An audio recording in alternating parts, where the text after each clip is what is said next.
सब कुछ इतना आसान तो नहीं हो सकता। जादुई कूलर गायब हुआ। आखिर उस कूलर के बारे में राजू, उसकी पत्नी और मेरे अलावा चौथा कौन जानता था? और ठीक उसी वक्त भोलू की माँ बीमार पड़ गई। मालिक, आपने हमें बुलाया? हाँ, सुनो, हमें कल सुबह होते ही भोलू के गांव जाना है।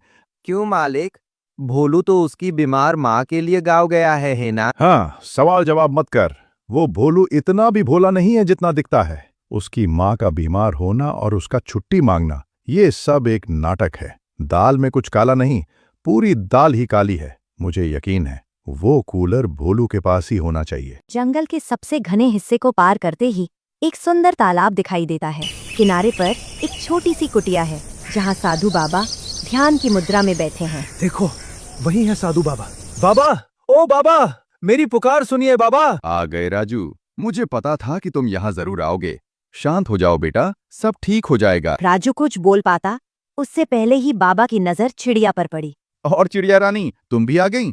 बहुत कष्ट सहा है तुमने इस नन्हे शरीर में रहकर। गुरुजी, आप मुझे जानते हैं? क्या आपको पता है कि मैं कौन हूँ? कृपया मुझे बताइए कि मेरी शक्तियाँ मुझे वापस कैसे मिलेंगी। मेरा जादू इस जंगल में क्यों नहीं चल रहा? बेटी, तुम्हारी शक्तियाँ इस जंगल के उस प्राचीन राक्षस ने अपनी छाया में कैद कर ली हैं। पर घबराओ नहीं, तुम्हारी शक्तियों की चाबी उसी जादुई कूलर में छिपी है।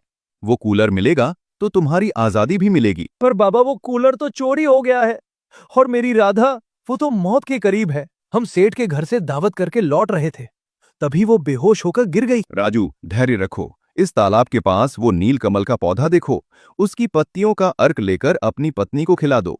उसका जहर पल भर में उतर जाएगा।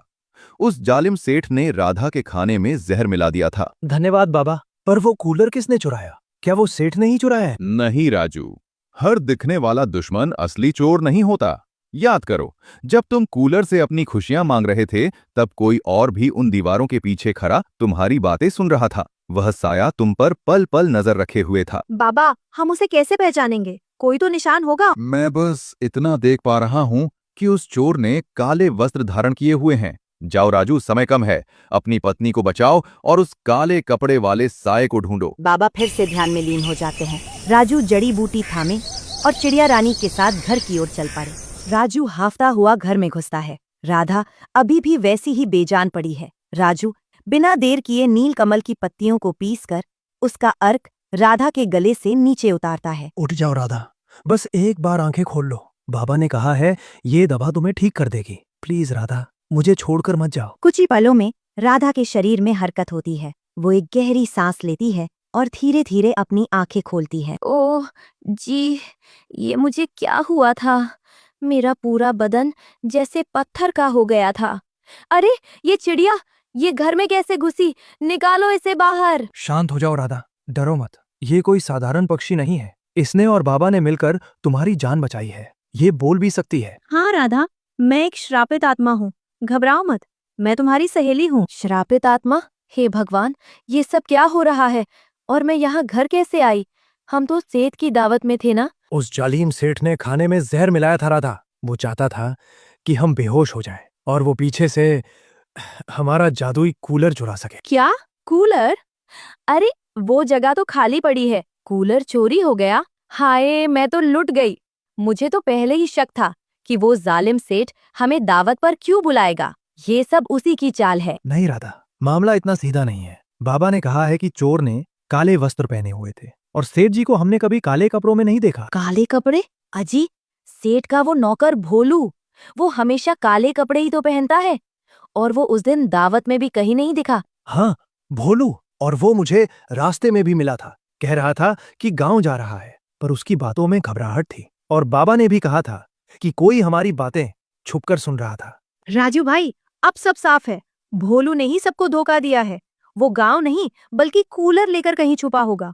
हमें फौरन उसके गांव का रास्ता पकड़ना चाहिए। अगर भोलू ने मेरे भरोसे का गला घोटा है तो मैं उसे छोड़ूंगा नहीं। चलो राधा, चलो चिड़िया रानी, हमें भोलू के गांव जाना होगा। राजू, राधा और चिड़िया रानी गुस्से में भोलू के घर पहुंचते हैं, ये सोचकर कि वो वहाँ कूलर से ऐश कर रहा होगा। पर सामने का नजारा देखकर उनके पैरों तले जमीन निकल जाती है। ओ माँ, मुझे छोड़कर क्यों चली गई माँ? देख माँ, तेरा भोलू आ गया। आंखें खोल माँ, एक बार तो देख। अजी, ये क्या देख रही हूँ मैं? भोलू की माँ वो तो अब इस दुनिया में नहीं रही। मैं बहुत बदनसीब हूँ माँ। मैं तेरे लिए दवाइयाँ तक नहीं ला पाया। मैं शहर में काम करता रहा और यहाँ तू तड़प तड़प कर चली गई। मुझे माफ कर दे माँ, मुझे माफ कर दे। राजू की आंखों से गुस्सा गायब हो जाता है और उसकी जगह पछतावे के आंसू आ जाते हैं। वो अपनी लाठी नीचे डाल देता है। राधा, हमने एक बेगुनाह पर शक किया। अगर भोलू के पास वो जादुई कूलर होता तो क्या वो अपनी माँ को ऐसे मरने देता? वो तो कूलर से अपनी माँ की जिंदगी मांग लेता। हाँ जी, हम गलत थे। बेचारा भोलू तो खुद अपनी माँ को खोने के गम में डूबा है। वो चोर नहीं हो सकता। तभी सेठ धनराज अपने गुंडों के साथ वहां पहुंचता है। वो भी भोलू को पकड़ने आया था, पर माहौल देखकर रुक जाता है। मालिक, लगता है भोलू सच कह रहा था। इसकी माँ वाकई बीमार थी और आज चल बसी। यहाँ कोई कूलर नहीं है मालिक।